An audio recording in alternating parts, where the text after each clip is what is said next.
إن الحمد لله نحمده ونستعينه ونستغفره ونعوذ بالله من شرور أنفسنا ومن سيئات أعمالنا من يهده الله فلا مضل له ومن يضلل فلا هادي له وأشهد أن لا إله إلا الله وحده لا شريك له وأشهد أن محمدًا عبده ورسوله يا أيها الناس اتقوا ربكم الذي خلقكم من نفس واحدة وخلق منها زوجها وبث منهما رجالا كثيرا ونساء واتقوا الله الذي تساءلون به والأرحام إن الله كان عليكم رقيبا يا أيها الذين آمنوا اتقوا الله حق تقاته ولا تموتن إلا وأنتم مسلمون يا أيها الذين آمنوا اتقوا الله وقولوا قولا سديدا يصلح لكم أعمالكم ويغفر لكم ذنوبكم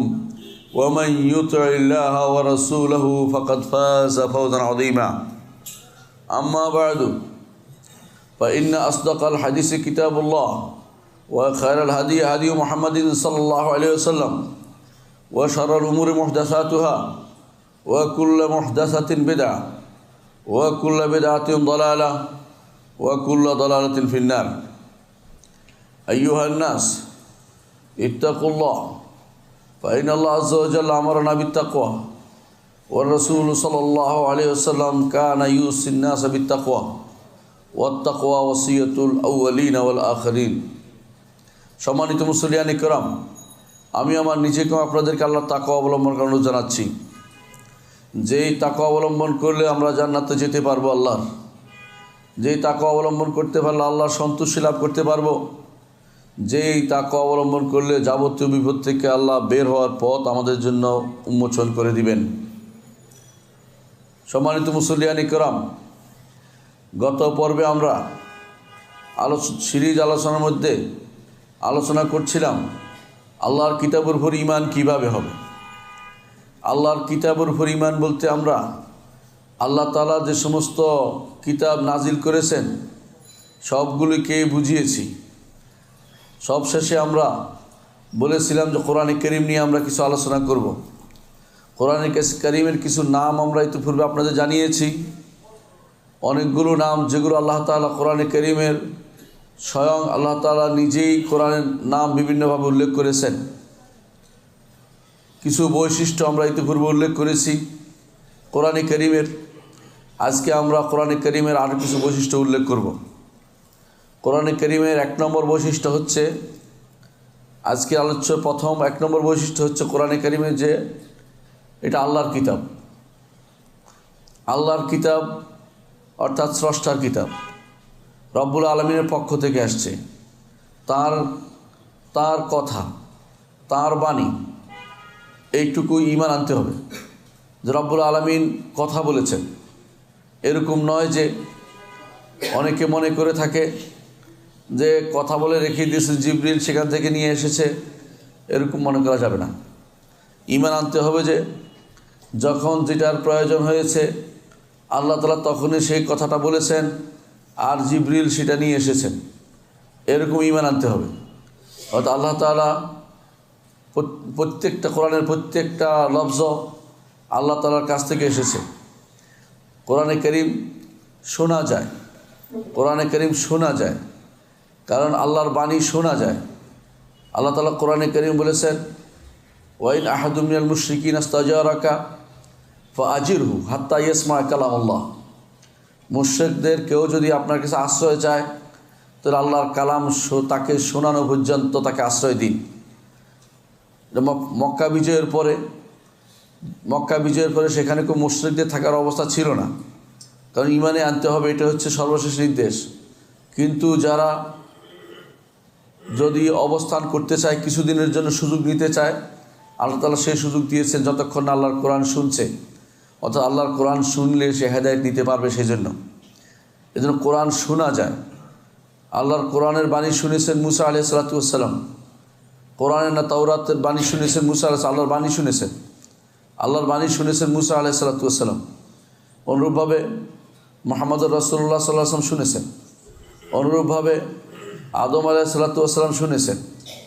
আদম আলাইহিসসালাতু ওয়াসসালামকে আল্লাহ তাআলা বলেছেন কুলনা ইয়া আদম, ইয়া আদম, ইয়া আদম বলে যা বলেছেন সবগুলি আদম আলাইহিসসালাতু ওয়াসসালাম শুনেছেন। কিন্তু একটা গোষ্ঠী আছে বিভিন্ন দেশে, এরা নিজেদেরকে বেশি দাবি করে যে আমরাই সবচেয়ে বেশি, অথচ তারা বেশি নয়। তারা হচ্ছে প্রপাগান্ডায় বেশি, সংখ্যায় মূলত কম। এরা মনে করে থাকে আল্লাহ তাআলার বাণীর মধ্যে কোনো শব্দ থাকতে পারবে না, কোনো বর্ণ থাকতে পারবে না, আল্লাহ তাআলার বাণী শোনা যাবে না। এরাই হচ্ছে বিভিন্ন প্রতিষ্ঠানের আজ কর্ণধার বাংলাদেশের।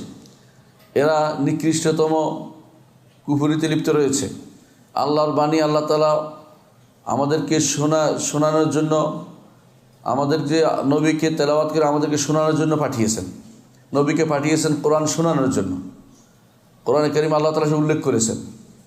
অনুরূপভাবে সাহাবায়ে কেরাম রসুল থেকে কোরআন শুনেছেন এবং এই কোরআন আল্লাহর বাণী, কোনো সন্দেহ নেই। সুতরাং এই কোরআন আল্লাহর কিতাব, যার কারো দিকে সম্পৃক্ত হলে এটার এমনিতেই সম্মান আছে, আরও সম্মান বৃদ্ধি পেয়ে যায়। আল্লাহর কিতাব বললে এটার সম্মান সবচেয়ে বেশি। ওয়া ইন্নাহু লা কিতাবুন আজিজ, এ হচ্ছে অসাধারণ এক কিতাব। কার কাছ থেকে আসছে আল্লাহ বলে দিয়েছেন ওয়া ইন্নাকা লাতুলাক্কাল কুরআনা মিন লাদুন হাকিমিন আলিম, আপনি এই কোরআন পাচ্ছেন হাকিম এবং আলিমের কাছ থেকে। হাকিম হচ্ছেন রব্বুল আলামিন, আলিম হচ্ছেন রব্বুল আলামিন, তার কাছ থেকে কোরআন পাচ্ছেন। আল্লাহ তাআলা অন্য আয়াতে বলেছেন কিতাবুন উহকিমাত আয়াতু সুম্মা ফুসসিলাত মিন লাদুন হাকিমিন খাবীর, এই কিতাব অর্থাৎ কোরআনে কারীম উহকিমাত আয়াতুহু, এর আয়াতসমূহ সুদৃঢ়, সুম্মা ফুসসিলাত মিন লাদুন হাকিমিন খাবীর, এটাকে বিস্তারিত করে বর্ণনা করেছেন রব্বুল আলামিন তার নিজের পক্ষ থেকে। মিন লাদুন অর্থাৎ নিজের কাছ থেকে আল্লাহ তাআলা বলে দিয়েছেন। অন্যত্র আল্লাহ তাআলা বলে দিয়েছেন ওয়াবিল হাক্কি আনজালনা ওয়াবিল হাক্কি নাযাল, কোরআনকে আমরা নাজিল করেছি, অর্থাৎ আল্লাহ নিজে। ওয়াবিল হাক্কি নাযাল, কোরআন যথাযথভাবে হক নিয়ে নাজিল হয়েছে। তাতে যে সংবাদ দেয়া হয়েছে তা সত্য, তাতে যে শরীয়ত দেয়া হয়েছে তা ইনসাফপূর্ণ। এ হচ্ছে প্রথম বৈশিষ্ট্য কোরআনে কারীমের। দ্বিতীয় বৈশিষ্ট্য হচ্ছে কোরআনে কারীম সংরক্ষিত। কোরআনে কারীম সংরক্ষিত, কোরআনে কারীম সংরক্ষিত। আল্লাহ তাআলা বলেছেন বাল হুয়া কোরআনুম মাজিদ ফি লাওহিম মাহফুজ, এই কোরআনে কারীম সংরক্ষিত পলকে সংরক্ষিত অবস্থায় আছে। আর অন্য আয়াতে আল্লাহ তাআলা বলেছেন যে কাল্লা, কখনো নয়, তারা যা বলে তা নয়, কোরআনে কারীম কেউ বানায়নি, বরং কোরআনে কারীম আল্লাহর পক্ষ থেকে আসছে। এর প্রমাণ আল্লাহ তাআলা বলছেন কাল্লা ইন্নাহা তাযকিরা, কাল্লা ইন্নাহা তাযকিরা ফামান শাআ যাকারা ফি সুহুফিন মুকাররামা মারফুআতিন মুতাহহারা বিআইদি সাফারা কিরামিন বারারা। এই সবগুলি হচ্ছে কোরআনে কারীমের কি তা বিস্তারিত বর্ণনা করেছেন আল্লাহ তাআলা, যে নেককার আল্লাহর একান্ত নেককার বান্দাদের হাতে হয়ে কোরআনে কারীম এখানে এসেছে। এর অর্থ হচ্ছে নাজিল হওয়ার আগেও সেটা হেফাজত করা অবস্থায় আছে, নাজিল হওয়ার সময়ও সেটা হেফাজত হবে নাজিল হয়েছে। এখানে কোনো কিছু প্রবিষ্ট হওয়ার সুযোগ আসেনি। নাজিল হওয়ার পরেও আল্লাহ তাআলা ঘোষণা করেছেন ইন্না নাহনু নাযালনা যিকরা ওয়া ইন্না লাহু লাহাফিজুন, নাজিল হওয়ার পরেও সেটা আল্লাহ তাআলা হেফাজত দায়িত্ব নিয়েছেন। আগেও মাহফুজ হেফাজতকৃত, তারপরে যখন এটা নাজিল হচ্ছে তখন হেফাজতকৃত, নাজিল হওয়ার পরেও সেটা হেফাজতকৃত।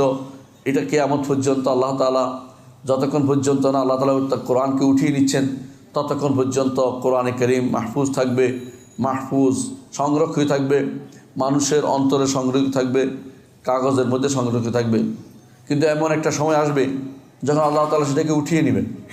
এমন একটা সময় আছে সেটাকে আল্লাহ তাআলা উঠিয়ে নেবেন। এটি কিয়ামতের একটি আলামত, এবং এই আলামতটি কিয়ামতের শেষ আলামতগুলির অন্তর্ভুক্ত একটি, শেষ আলামতগুলো অন্তর্ভুক্ত একটি। তথা সেই সময় কোরআন উঠে যাবে, সেই সময় কোরআন উঠে যাবে, মানুষ সলাতে দাঁড়াবে কিন্তু পড়তে পারবে না। কিন্তু আল্লাহ তাআলা তাকে জানানো, এই যে আল্লাহর কথা শুনেছে এই জন্য আল্লাহ তাআলা তাকে শিক্ষার জন্য পুরস্কৃত করবেন। কিন্তু কোরআন পড়তে পারবে না, কোরআনে কোনো লেখা থাকবে না, অন্তর থেকে নিয়ে যাবে, কাগজ থেকে তার লেখা উঠে চলে যাবে। এটা একটা সময় আসবে কিয়ামতের আগে। সুতরাং যতদিন কোরআনে কারীম আমাদের কাছে আছে ততদিন এই মেহমানকে যথাযথ সম্মান করা, তেলাওয়াত করা, এই মেহমানকে যথাযথ ইজ্জত করা আমাদের উপর দায়িত্ব। কোরআনে কারীমের তৃতীয় বৈশিষ্ট্য হচ্ছে কোরআনে কারীম হচ্ছে মুজিজ। মুজিজ হচ্ছে অপারগকারী। কোরআনে কারীম অপারগ করে দেয়। অপারগ করা কী জিনিস? অনেকেই সবসময় এটা বলে থাকি যে আমরা কোরআনে কারীম মুজিজ, অপারগ করে দেয়। এই বিষয়টা নিয়ে একটু আলোচনা করতে চাই। কিভাবে অপারগ করে দেয়? অপারগ করা বলতে কী বোঝায়? অপারগ করা বলতে বোঝায় সাধারণ বা নিয়মের বাইরে কোনো কিছু সংগঠিত হওয়া। সাধারণ নিয়মের বাইরে কোনো কিছু সংগঠিত হওয়া এটা কীরকম? যেমন আল্লাহ তাআলা ইব্রাহিম আলাইহিস সালাতু আগুন থেকে রক্ষা করেছেন। আগুন থেকে রক্ষা করেছেন সাধারণ নিয়মের বাইরে, সেটা সাধারণ নিয়মের বাইরে। এইভাবে সাধারণ নিয়মের বাইরে আমরা দেখতে পাই যে আল্লাহ তাআলা মূসা আলাইহিস সালাতু জন্য পানিতে না ডুবিয়ে রাস্তার ব্যবস্থা করেছেন। এগুলি হচ্ছে সাধারণ নিয়মের বাইরে। তো কোরআনে কারীমকে আমরা বলি সাধারণ কোনো নিয়মের বাইরে হচ্ছে কোরআনে কারীম। এইটা নিদর্শন হবে, কিসের নিদর্শন হবে? সেটা হবে যে তিনি সত্য কথা বলেছেন এবং তিনি যা নিয়ে এসেছেন তা সত্য এবং তার রিসালত সত্য। যেহেতু কোরআনে কারীম সাধারণ নিয়মের বাইরে নিয়ে এসেছেন, তো কোরআনে কারীম যে কোনো জিনিস মুজিজা হতে হলে অপারগকারী হতে হলে কিছু শর্ত আছে। 1 নম্বর শর্ত হচ্ছে যে যেটা সাধারণ নিয়মের বাইরে হবে। দ্বিতীয় হচ্ছে সেটা আল্লাহর পক্ষ থেকে হতে হবে। মানুষে বানিয়ে কিছু করেছে তা নয়। অনেকে অনেক রকমের ভেলকি দেখাতে পারে, সেটা উদ্দেশ্য নয়, আল্লাহর পক্ষ থেকে হতে হবে। 3 নম্বর, এটার বিপরীতে কেউ দাঁড়ানোর সক্ষমতা থাকবে না। 3 নম্বরের বিপরীতে কেউ যে আমিও করতে পারি সেটা করার সক্ষমতা থাকবে না। এই জন্য ফেরাউনের জাদুকররা যখন জাদু বিস্তার করেছে, তখন মূসা আলাইহিস সালাতু হাতে লাঠি ছেড়ে দেওয়ার পরে সব যখন খেয়ে ফেলেছে, তখন ফেরাউনের জাদুকররা বুঝেছে তার বিপরীতে দাঁড়ানো যাবে না, তখন তারা ঈমান এনেছিল। অর্থাৎ কোরআনে মুজিজা হতে হলে তার বিপরীতে দাঁড়ানোর কোনো ক্ষমতা থাকবে না। 4 নম্বর হচ্ছে শর্ত হচ্ছে এটা যে এমন ব্যক্তির হাতে সেটা সংগঠিত হবে যিনি এর আগে দাবি করছেন যে এটা মুজিজ বা অপারগকারী, তারপর সেটা সংগঠিত হতে হবে। অনুরূপভাবে সেটা দিয়ে চ্যালেঞ্জ ছেড়ে দিতে হবে 5 নম্বর। 6 নম্বর শর্ত হচ্ছে যে ওই ব্যক্তির হাত দিয়ে আসবে যে ব্যক্তি এর আগে রাসূল হিসেবে নিজেকে ঘোষণা করেছেন। আর 7 নম্বর হচ্ছে যে মুজিজাটা আসবে রেসালাতের ঘোষণার পরে। রেসালাতের দাবির ঘোষণার পরে মুজিজা আসবে, অগ্রিম আসবে না। আগাম যেটা হবে সেটা নয়, অর্থাৎ রাসূল হিসাবে আসার পরে যেটা আসবে সেটা হচ্ছে মুজিজা। তো মুজিজার জন্য 7টি শর্ত আছে। এই 7টি শর্ত আমরা আপনাদেরকে জানিয়ে দিলাম। কোরআনে কারীম কীভাবে মুজিজ? আল্লাহ তাআলা কোরআনে কারীম সম্পর্কে বলেছেন যে কোরআনে কারীম তার ভাষা দিয়ে মুজিজ, তার বিভিন্ন অংশ দিয়ে মুজিজ। বিভিন্ন অংশ কীভাবে বলেছেন দেখেন। প্রথমেই চ্যালেঞ্জ করা হয়েছিল যে কোরআনের মতো কিছু নিয়ে আসতে। আল্লাহ তাআলা কোরআনে কারীম বলেছেন আমি ইয়াকুলুনা তাকাওয়ালা, তারা কি বলে যে কোরআন রাসূল নিজে বানিয়েছেন? আল্লাহ তাআলা তারপর বলছেন বাল লা ইউমিনুন, বরং তারা ঈমান আনছে না। ফালিয়াতু বিহাদিসিম মিসলিহি ইন কানু সাদিকিন, যদি তারা সত্যবাদী হয় তাহলে এরকম কোরআন তারা নিয়ে আসুক। এরপর আল্লাহ তাআলা অন্য আয়াতে বলছেন আমি ইয়াকুলুনা ইফতারা, তারা কি বলে যে রাসূল সেটা নিজে বানিয়ে এনেছেন? কুল, হে নবী আপনি বলে দেন ফাতু বিআশরি সুওয়ারিন মিসলিহি মুফতারায়াতিন, তাহলে 10টি সূরা বানিয়ে নিয়ে আসো। অর্থাৎ পুরা কোরআন আনতে পারবে না, 10টি সূরা নিয়ে আসো।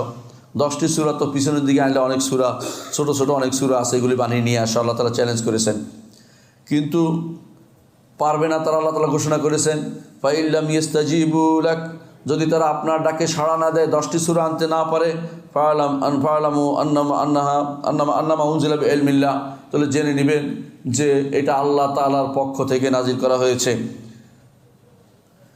এরপর আল্লাহ তাআলা চ্যালেঞ্জ করেছেন যে একটি সূরা নিয়ে চ্যালেঞ্জ করেছেন ওয়া ইন কুনতুম ফি রাইবিন মিম্মা নাযালনা আলা আবদিনা ফাতু বিসূরাতিন মিসলিহি ওয়াদউ শুহাদাকুম ইন কুনতুম সাদিকিন।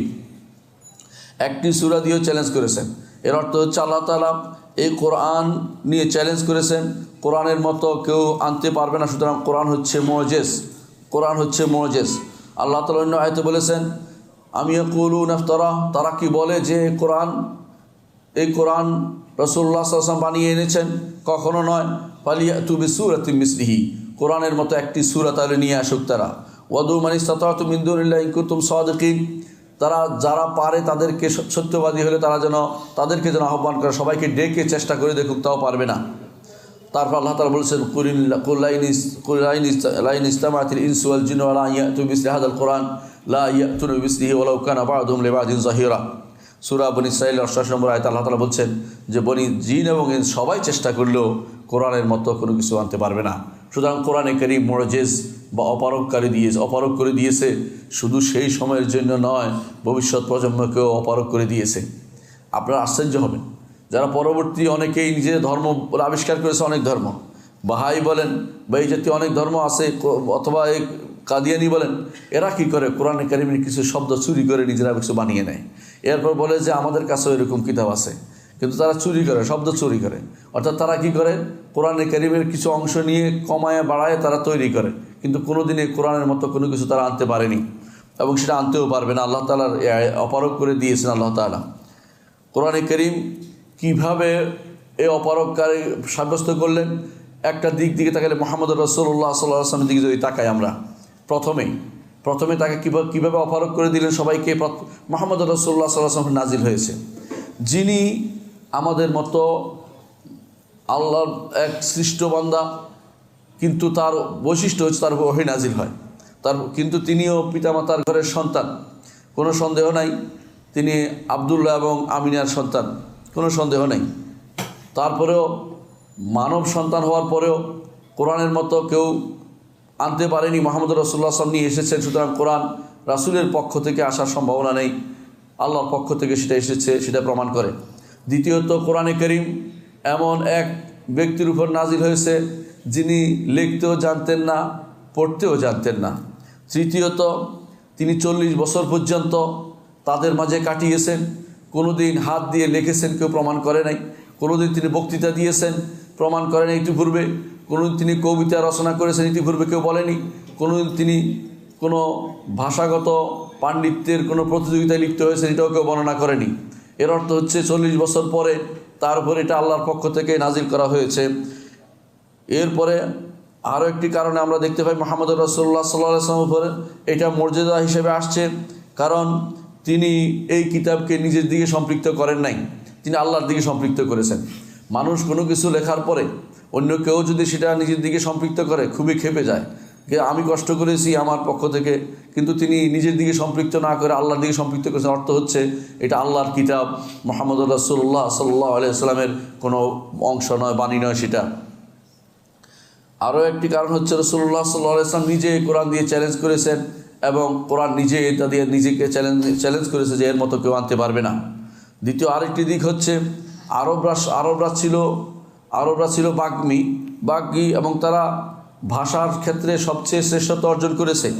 তারপরেও তারা এত শত্রু থাকা সত্ত্বেও মুহাম্মদ রাসূলুল্লাহ সাল্লাল্লাহু আলাইহি ওয়াসাল্লামের শত্রুর কোনো অভাব ছিল না, তারপর তারা কেউ এর বিপরীতে দাঁড়াতে সাহস করেনি এবং তারা চেষ্টা করতো যে কোনো ওসিলায় মুহাম্মদ রাসূলুল্লাহ সাল্লাল্লাহু আলাইহি ওয়াসাল্লামের রিসালাতকে তারা অস্বীকার করতে, কিন্তু এইদিকে অগ্রসর হয়ে কোরআনে কারীমকে তারা কোনোভাবেই চ্যালেঞ্জ করেনি, কারণ দেখেছে এর মতো কোনো কিছু তারা আনতে সক্ষম হবে না। এ সবই প্রমাণ করে মুহাম্মদ রাসূলুল্লাহ সাল্লাল্লাহু আলাইহি ওয়াসাল্লাম তার নবুয়তে এবং তার রিসালতে তিনি সত্য ছিলেন। কিভাবে বলবেন যে কোন দিক থেকে এটাকে মুজিজা বলবেন? অনেকে অনেক রকম বই লিখেছেন, এর উপরে উজুহুল এজাজের উপরে গ্রন্থ লিখেছেন, ইমাম বাকিলানি গ্রন্থ লিখেছেন, কিন্তু আমরা সংক্ষেপে কয়েকটি কথা বলবো। সেটা কি? আকীদার দিক থেকেও সেটা মুজিজ কেন, অপারগ কেন? আপনারা দেখবেন অনেকেই গ্রন্থ লেখে বা কিছুদিন পরে সেটা পরিবর্তন করতে হয়, যে প্রথম সংস্করণ, দ্বিতীয় সংস্করণ, এরপর দেখবেন যে আগে ওই ভুলটা ছিল এখন সংশোধন করছি। আল্লাহর কিতাব, সেখানে কোনো কিছুর প্রয়োজন হয়নি, সেই কিতাব যেভাবে নাজিল হয়েছে সেভাবেই আছে, কোনো রকমের কোনো আকিদাগত কোনো এইরকম আকিদা একরকম ছিল পরে পরিবর্তন হয়েছে আকিদা এমন কিছু নেই। এর অর্থ আকিদার দিক থেকেও সেটা মুজিজ। অনুরূপভাবে এবাদতের নিয়ম যে বলে দিয়েছেন সেগুলির দিক থেকেও সেটা মুজিজ। অনুরূপভাবে সেটা আখলাকের দিক থেকেও সেটা মুজিজ। যে আখলাক কোরআনে ধারণ করা হয়েছে মুহাম্মদ রাসূলুল্লাহ সাল্লাল্লাহু আলাইহি ওয়াসাল্লাম সে আখলাক ধারণ করেছেন। যে আখলাক সাহাবায়ে কেরামকে জানিয়েছেন সেটা আজ পর্যন্ত আখলাক হিসাবে আছে, এর বিপরীতটি সৎ চরিত্র হইতে পারে না এবং হয়নি। কোরআনে কারীম ঐতিহাসিক যে সমস্ত বর্ণনা দিয়েছেন সেগুলো আজও কেউ মিথ্যা বলতে পারেনি, সত্য বর্ণনা হিসেবে আছে। কোরআনে কারীম শরীয়ত হিসাবে যা দিয়েছে সেটা সবচেয়ে ইনসাফপূর্ণ শরীয়ত বলে আজও সবার কাছে স্বীকৃত। কোরআনে কারীম যেভাবে তারবিয়ত দিতে বলেছে মানুষদেরকে, সেই তারবিয়ত আজও সেটা সবার কাছে আদর্শ তারবিয়ত বলে বিবেচিত। কোরআনে কারীম মানুষের আত্মার দিক থেকে, মানুষের নিজের নফসের দিক থেকে যা জানিয়েছে আজও সেটার বিপরীতে কোনো কিছু সাব্যস্ত হয়নি। অর্থনৈতিকভাবে কোরআনে কারীম যা জানিয়েছে আজও এর বিপরীতে কখনো সত্য বলে গৃহীত হয়নি। কোরআনে কারীম জগৎ পরিচালনার ক্ষেত্রে যে নীতি বলেছে সেটাও কোনো এর ব্যত্যয় আজও ঘটেনি। কোরআনে কারীম বৈজ্ঞানিক যে সমস্ত তথ্য দিয়েছে আজও এর বিকল্প কেউ কোনোদিন বলতে পারেনি যে বিপরীতটা সত্য, এটা কেউ বলতে পারেনি।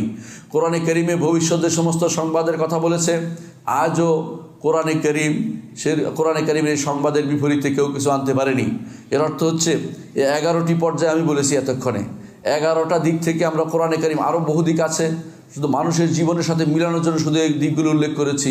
বোঝা গেল যে কোরআনে কারীম বহু দিক থেকে মুজিজ, কোরআনে কারীমের মতো মুজজা কিছু হতে পারে না। এটা যে ব্যক্তি পড়বে, যত পড়বে ততই লা ইয়াখলুকু মিন কাসরাতিল কিরাআ, যতই পড়বে তত সেটা বাড়বে, সেটা নতুন হবে, পুরাতন হয়ে যাবে না। নতুন নতুন তথ্য সে উদ্ঘাটন করতে পারবে এবং নতুন নতুন তথ্য আল্লাহ তাআলা তার জন্য নতুন নতুন নতুন বিষয় উন্মুক্ত করে দিবেন। শাইখুল ইসলাম ইবনে তাইমিয়া রাহমাতুল্লাহ আলাইহি যখন কোরআনের কোনো কথা আয়াত বুঝতেন না, তখন তিনি কোনো মসজিদে যেয়ে সেখানে আল্লাহর কাছে কান্নাকাটি করতেন এবং তারপর তিনি বলতেন যে আল্লাহ তাআলা আমার জন্য নতুন করে উন্মোচিত করে দিয়েছে বুঝটা। আল্লাহর কাছে কান্নাকাটি করলে তার বাণীর বুঝ মানুষকে আল্লাহ তাআলা দান করেন। এর অর্থ হচ্ছে কোরআনে কারীম এমনই মুজিজ, যে কেউ পড়লে একরকম হেদায়েত পায়, আবার আরেকজন পড়লে আরেক রকম হেদায়েত পায়। অর্থাৎ হেদায়েতের কোনো সীমা নেই, কত হেদায়েত সে নিতে পারবে কোরআনে কারীম থেকে। এই জন্য কোরআনে কারীম হুদাল লিন্নাস, মানুষের জন্য হেদায়েতের, হুদাল লিল মুত্তাকিনদের জন্য হেদায়েতের আধার হচ্ছে কোরআনে কারীম। সুতরাং কোরআনে কারীম অবশ্যই আমাদের জন্য মুজিজ, এটা কোরআনে কারীম একটি বৈশিষ্ট্য, এটার উপর ঈমান আনতে হবে। চতুর্থ যে বিষয়টি তা হচ্ছে কোরআনে কারীম আমাদের জন্য কিতাবুন মুবায়্যান ও মুয়াস্সার, স্পষ্ট করে বর্ণনা করে দেওয়া হয়েছে, সহজ করে বর্ণনা করে দেওয়া হয়েছে। আল্লাহ তাআলা কোরআনে কারীম সম্পর্কে বলছেন ওয়ালাকাদ ইয়াসসারনাল কুরআনা লিযিকরি ফাহাল মিন মুদ্দাকির, আমরা কোরআনকে সহজ করে দিয়েছি, কেউ কি এর থেকে উপদেশ নিবে? উপদেশ নেওয়ার মতো কেউ আছে কি? যত মানুষ কোরআনে কারীম পড়বে উপদেশ প্রাপ্ত হবে, কোনো সন্দেহ নেই। কোরআনে কারীম আল্লাহ তাআলা আরও বলেছেন ফাইন্নামা ইয়াসসারনাহু বিলিসানিকা লিতুবাশশিরা বিহিল মুত্তাকিন, আপনার কাছে এই কোরআন আমরা নাজিল করেছি সহজ ভাষায়, যাতে করে মানুষদেরকে আপনি সুসংবাদ দিতে পারেন। পঞ্চম বৈশিষ্ট্য হচ্ছে কোরআনে কারীম কিতাব হিদায়া, হেদায়েতের কিতাব। আল্লাহ তাআলা কোরআনে কারীম বলছেন আল্লাহু ওয়ালিয়ুল্লাযিনা আমানু ইউখরিজুহুম মিনাজ-জুলুমাতি ইলান-নূর, আল্লাহ তাআলা তিনি হচ্ছেন ঈমানদারদের ওয়ালি, ঈমানদারদের তিনি হচ্ছেন মুরব্বী, ঈমানদারদের তিনি হচ্ছেন অভিভাবক। ইউখরিজুহুম মিনাজ-জুলুমাতি ইলান-নূর, অন্ধকার থেকে ঈমানদারদেরকে তিনি আলোতে নিয়ে আসেন। অর্থাৎ কোরআনে কারীমের মাধ্যমে তিনি অন্ধকার থেকে মানুষদেরকে আলোতে নিয়ে আসেন।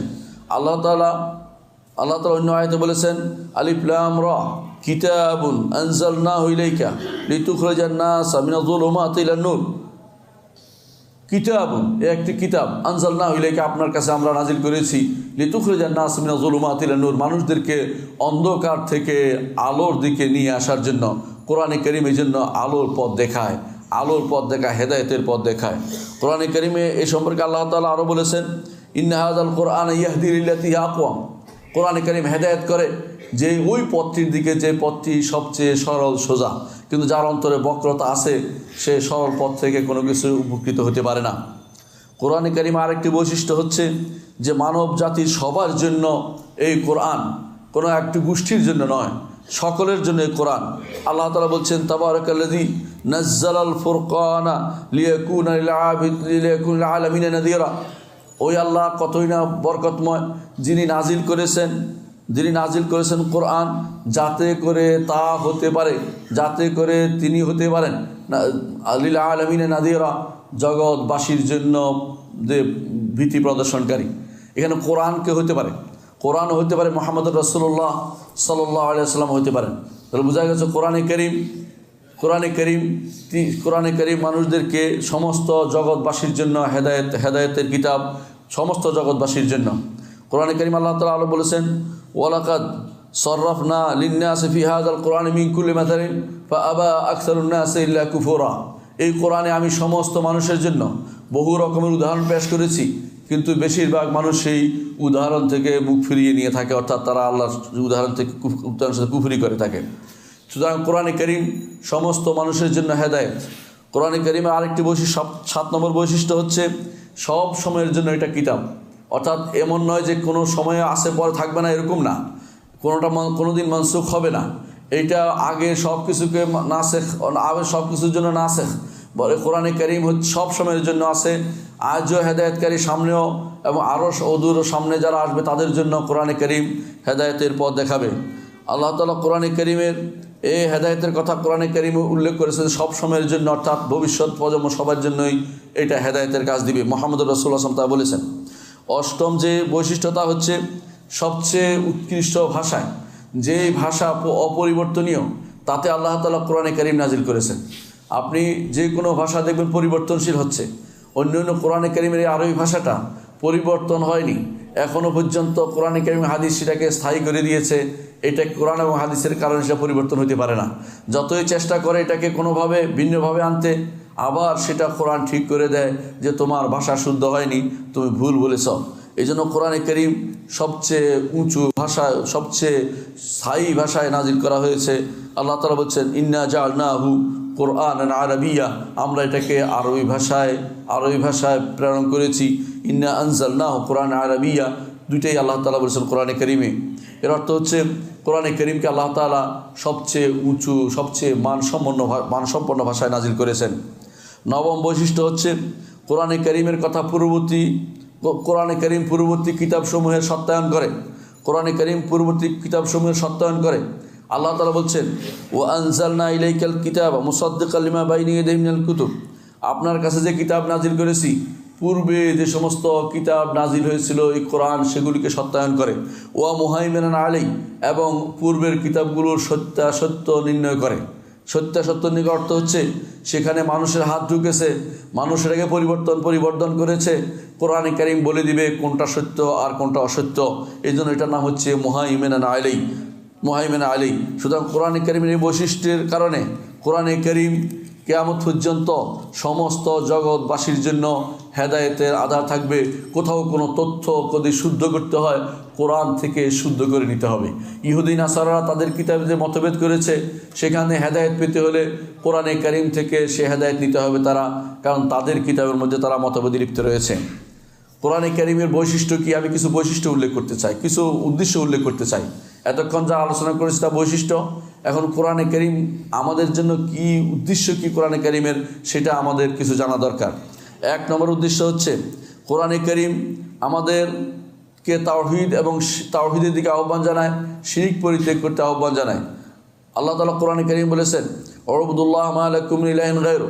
কোরআনে কারীমে বহুবার এসেছে একমাত্র আল্লাহর ইবাদত করো, তিনি ব্যতীত তোমাদের আর কোনো ইলাহ নেই, আর কোনো ইলাহ সত্য নেই।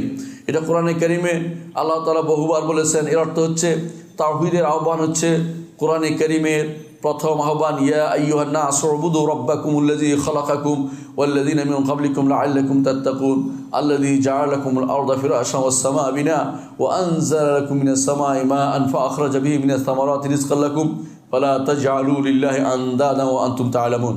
আর কোরআনে কারীমের সর্বশেষ নিষেধ হচ্ছে এই 22 নম্বর আয়াতে, ফালা তাজআলু লিল্লাহি আনদাদা ওয়া আনতুম তা'লামুন, জেনে শুনে আল্লাহর সাথে কাউকে শরীক করো না। কোরআনে কারীমের একটার উদ্দেশ্য হচ্ছে তাওহীদ প্রতিষ্ঠা করা, শিরিক মুক্ত করা। কোরআনে কারীমের দ্বিতীয় বৈশিষ্ট্য হচ্ছে নবী রাসূলদের সম্পর্কে বিশুদ্ধ আকীদা প্রদান করা। কারণ কোরআন কী জন্য নাজিল হয়ে, আল্লাহর কিতাবগুলি কী জন্য নাজিল হয়েছে? আল্লাহ তাআলা বলছেন, লিআল্লা ইয়াকুনা লিন-নাসি আলাল্লাহি হুজ্জাতুন বা'দার রাসূল। রাসূলদের কেন প্রেরণ করে কিতাব নাজিল করেছে? যাতে করে এই কিতাব আসার পরে যেন কেউ বলতে না পারে যে আমাদের কাছে তো মা জাআনা মিন বাশীরিন ওয়ালা নাযীর, কিছুই আসে নাই, এটা যেন কেউ বলতে না পারে, আল্লাহ তাআলা কিতাব নাজিল করেছেন। আরও আল্লাহ তাআলা বলে দিয়েছেন লিয়াহকুমা বাইনান নাসি ফীমা ইখতালাফু ফীহি, নিজেদের মধ্যে সমস্ত মতভেদ হয়েছে কোরআনে কারীম সেখানে সেই সমাধানটা করে দিবে। এই জন্য কোরআনে কারীম উদ্দেশ্য হচ্ছে দুনিয়ার বুকে মানুষ যদি মতভেদ করে কোরআনে কারীমের কাছে আসতে হবে। রাসূলদের কেন প্রেরণ করা হয়েছে? রাসূলদের প্রেরণ করা হচ্ছে মুবাশশিরিন ও মুনদিরিন, অনেকগুলো কারণ, তার মধ্যে একটি হচ্ছে সুসংবাদ দানকারী এবং ভীতি প্রদর্শনকারী হিসেবে নাজিল করা, তাদেরকে প্রেরণ করা হয়েছে। এখন মানুষ দুই ধরনের ভুল করেছে। এক ধরন হচ্ছে যে কেউ আছে রাসূলদের মোটেই মানে না, বিশেষ করে যারা দার্শনিক তারা। আরেক গোষ্ঠী আছে রাসূলদেরকে বাড়াবাড়ি করতে করতে আল্লাহর পর্যায়ে নিয়ে গেছে, যেমন খ্রিস্টানরা করেছে। কোরআনে কারীম এসেছে রাসূলদের জায়গায় প্রতিস্থাপন করতে, যে রাসূলরা মানুষ, তবে তাদের জন্য আল্লাহর প্রেরিত বিশেষ লোক যারা, তাদের কাছে আল্লাহর ওহী প্রেরণ করা হয়, তাদেরকে আল্লাহ বিশেষভাবে তৈরি করে থাকেন। তৃতীয় যে কাজটি করে কোরআনে কারীম তা হচ্ছে আখিরাতের ব্যাপারে বিশুদ্ধ আকীদাকে আরও বেশি প্রতিস্থাপন করে। আল্লাহ তাআলা বলছেন যে কোরআনে কারীমে পুনরুত্থান হবে এটা অস্বীকার করে। সূরা ইয়াসিনে আপনারা পড়েছেন, সবাই পড়ে সাধারণত এটা, আওয়ালাম ইয়ারাও, যে তারা কি দেখে না ওই লোকটি এসে বলছে যে কে এটাকে ধ্বংস হওয়ার পর এটাকে আবার ঠিক করবে। অর্থাৎ এক ব্যক্তি হাড় নিয়ে এসে বললো এই হাড় পচে গেছে, আল্লাহ আবার এটাকে মানুষ বানাবে? তখন রাসূলুল্লাহ সাল্লাল্লাহু আলাইহি ওয়াসাল্লাম বললেন যে হ্যাঁ, অবশ্যই আল্লাহ তাআলা এটাকে আবার সেটাকে মানুষ বানাবে, আবার মানুষ হিসেবে উপস্থাপন করবে, আর তোমাকে জাহান্নামে দিবে। রাসূলুল্লাহ সাল্লাল্লাহু আলাইহি ওয়াসাল্লাম উল্লেখ করেছেন। এর অর্থ হচ্ছে যে আখিরাতের উপর বিশ্বাসটাকে প্রতিস্থাপন করতে কোরআনে কারীম, এই জন্য কোরআনে কারীম এসেছে। কোরআনে কারীমের বেশিরভাগ আয়াতে আখিরাতের আলোচনা রয়েছে। আপনারা জানেন কোনো না কোনোভাবে আখিরাতের আলোচনা রয়েছে। এই জন্য কোরআনে কারীমকে অনেকেই তিন ভাগে ভাগ করে থাকেন। এক ভাগ হচ্ছে আখিরাতের আলোচনা, আরেক ভাগ হচ্ছে শরীয়ত নিয়ে এসেছে, আরেক ভাগ হচ্ছে নবী রাসূলদের কাসাস বা তাদের কাহিনীর বর্ণনা এসেছে। এটা কোরআনে অনেকে বলে থাকেন আকীদা ও শরিয়া নিয়ে এসেছে। দ্বিতীয় ভাগে আরেক ভাগ হচ্ছে নবী রাসূলদের কাহিনী বর্ণনা করে থাকে। কোরআনে কারীমে উভয়টি এসেছে। নবী রাসূলদের বর্ণনার মধ্যেও আখিরাতের কথা আছে, তাওহীদের কথা আছে, আকীদার কথা আছে, শরীয়তের কথা আছে। এর অর্থ হচ্ছে কোরআনে কারীম আখিরাতের কথা প্রায় অনেক আয়াতেই উল্লেখ করে থাকে, কারণ মানুষের মূল ডেস্টিনেশন, মানুষ যেখানে সর্বশেষ যাবে তা আখিরাত, সেখানে যাওয়ার জন্য প্রস্তুত করাই হচ্ছে কোরআনে কারীমের উদ্দেশ্য। সুতরাং কোরআনে কারীম আমাদেরকে এদিকে আহ্বান করে। কোরআনে কারীমের আরেকটি উদ্দেশ্য হচ্ছে মানুষের নফসকে পরিচ্ছন্ন করা, তাজকিয়াতুন নফস যেটাকে বলা হয়, যেটার জন্য অনেকে দরবার খুলে বসেছে। ওটা দরবার খোলার জিনিস নয়, এটা পড়ার জিনিস, জানার জিনিস, কোরআন এবং হাদিস পড়ার জিনিস এবং সেখান থেকে শিক্ষা নেওয়ার জিনিস। কোরআনে কারীম কখনো কোরআনে কারীম মানুষের অন্তরকে অন্ধকারে রেখে দেবে, এটা কোরআন চাচ্ছে না। কোরআন চাচ্ছে মানুষ অন্ধকার থেকে বের করে আনবে। এই জন্য আল্লাহ তাআলা কোরআনে কারীম বলেছেন কাদ আফলাহা মান যাক্কাহা ওয়া কাদ খাবা মান দাসসাহা, যে ব্যক্তি নিজের নফসকে পবিত্র করতে পেরেছে সেই ব্যক্তি নিজেকে সফল কাম করতে পেরেছে। ওয়া কাদ খাবা মান দাসসাহা, যে ব্যক্তি সেটাকে কলুষিত করেছে সেই ব্যক্তি খাসিরা, ক্ষতিগ্রস্ত হয়েছে। কোরআনে কারীমে আল্লাহ তাআলা আরও বলেছেন ওয়া মান ইয়াতিহি মুমিনান কাদ আমিলাস সালিহাত ওয়া উলাইকা লাহুমুদ দারাজাতুল উলা, যে ব্যক্তি ঈমান এনেছে, নেক কাজ করেছে, সেই ব্যক্তি অবশ্যই উঁচু জান্নাতগুলোতে থাকবে। জান্নাতুন তাজরি মিন তাহতিহাল আনহার খালিদিন ফিহা ওয়া যালিকা জাযাউ মান তাযাক্কা, যে ব্যক্তি তাজকিয়াতুন নফস করবে তার জন্যই এই জান্নাতের উঁচু দরজাগুলো থাকবে।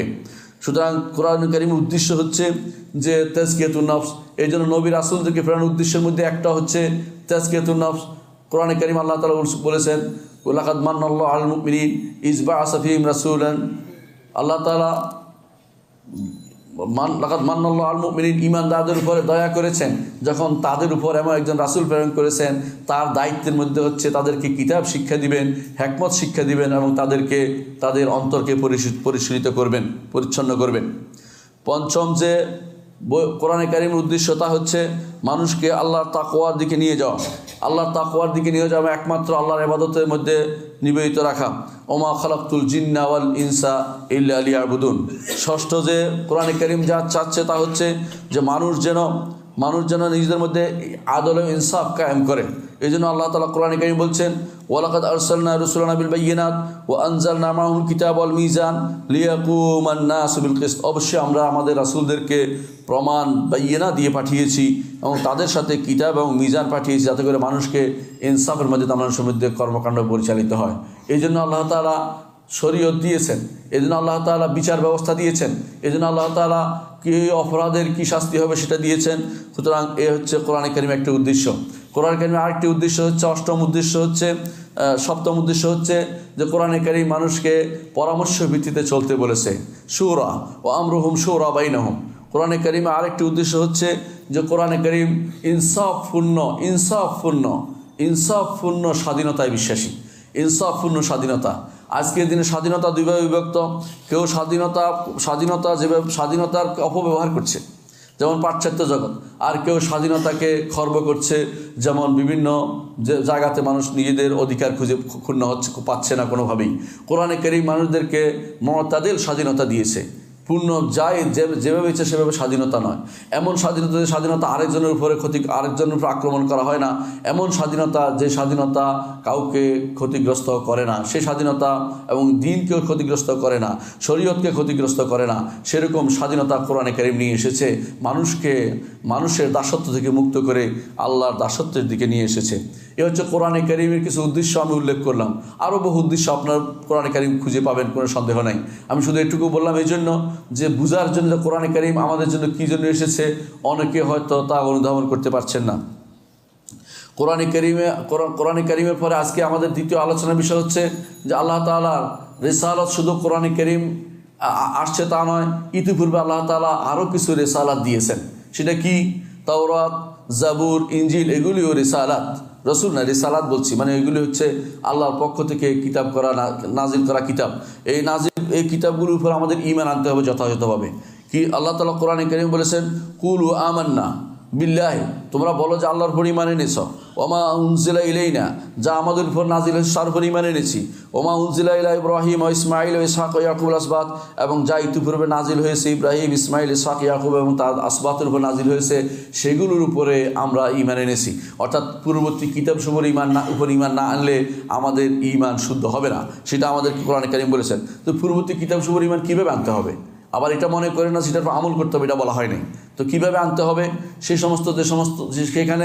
সেখানে যে সমস্ত বর্ণনা এসেছে, যদি আমাদের কোরআনের সাথে সেগুলি মিলে যায় তাহলে একটা সহায়তাকারী হলো। আর যে সমস্ত কোনো বর্ণনা আমাদের কোরআনে বিরোধী হয়েছে, তাহলে বুঝতে হবে হয় সেটা তারা ভুল ঢুকিয়েছে, না হয় সেটা আহকাম হলে সেটা মানসুখ হয়ে গেছে। আর যে আকায়েদের বিষয়ে বুঝতে হবে অবশ্যই তারা ভুল ঢুকিয়েছে। কোরআন হচ্ছে মুহাইমিন আলাইহি, সেটা তাদের উপরে কোরআন সত্যতা নির্ণয় করবে যে কোনটা সত্য কোনটা মিথ্যা, কোরআন বলে দিবে।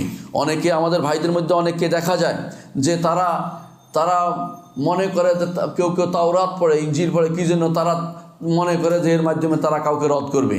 এতে করে সমস্যা হয় কি, দেখা যায় শেষ পর্যন্ত তারা নিজের কিতাবটাই পড়ে নাই, আল্লাহর কিতাবটাই ঠিকমতো পড়ে, অন্য কিতাব পড়ে সময় নষ্ট করছে।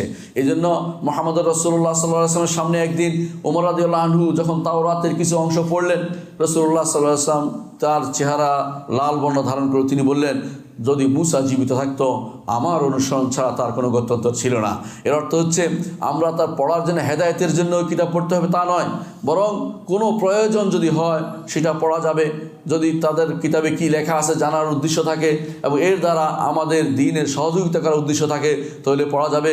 কিন্তু হেদায়েত পাবো এই আশায় ওই কিতাব পড়া যাবে না, বা ওখান থেকে কিছু পছন্দ হয়েছে এটা বলা যাবে না, বরং আমাদের কিতাবে যা আছে তা আমাদের জন্য যথেষ্ট, আমাদের দ্বীন আমাদের জন্য পরিপূর্ণ। আর ইয়াউমা আকমালতু লাকুম দীনাকুম ওয়া আতমামতু আলাইকুম নি'মাতি ওয়া রাদিতু লাকুমুল ইসলাম দীনা। আকুলু কাওলি হাযা ওয়া আস্তাগফিরুল্লাহ লি ওয়া লাকুম ওয়া লিসাইরিল মুসলিমিন ফাস্তাগফিরুহু ইন্নাহু হুয়াল গফুরুর রাহিম।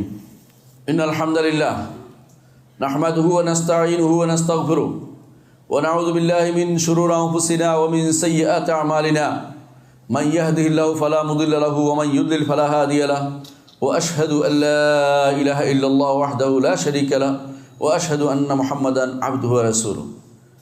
সম্মানিত মুসলিয়ান ইকরাম, কোরআনে কারীমের ব্যাপারে আমরা যতক্ষণ আলোচনা করেছি, এখন আলোচনা করব ইনশাআল্লাহ কোরআনে কারীমের ব্যাপারে বাতিলরা কী চিন্তা ভাবনা করে। কোরআনে কারীমের বাতিলদের চিন্তা ভাবনা তা ভয়াবহ। কেন? এই উম্মতের মধ্যে প্রথম যে সমস্যা এসেছে তা হচ্ছে কোরআনে কারীমকে তারা আল্লাহর বাণী বলে স্বীকার করতে রাজি হয়নি। এক গোষ্ঠী বলেছে যে সৃষ্ট, মুতাজিলারা বলছে কোরআন সৃষ্ট। আজ এই কথাই অন্যরা বলে, ঘুরিয়ে পেঁচিয়ে শেষ পর্যন্ত সৃষ্ট বলতে হয় তাদের কাছে। কারণ যদি কোরআনে কারীম আল্লাহর বাণী হয় তাদের নিকট, বাণী তাহলে কীভাবে আসলো, বাণী হইলে তো এই লাগে, বাণী তো শব্দ তারা অস্বীকার করে। মুতাজিলারা বলে কোরআন হচ্ছে সৃষ্ট জিনিস। আশারীরা বলে কোরআন হচ্ছে অন্তরের বাণী, বাইরের বাণী কোরআন নয়, অর্থাৎ আমাদের কাছে যেটা আসছে এটা কোরআন নয়, এটা কোরআনের হেকায়া বা বর্ণনা।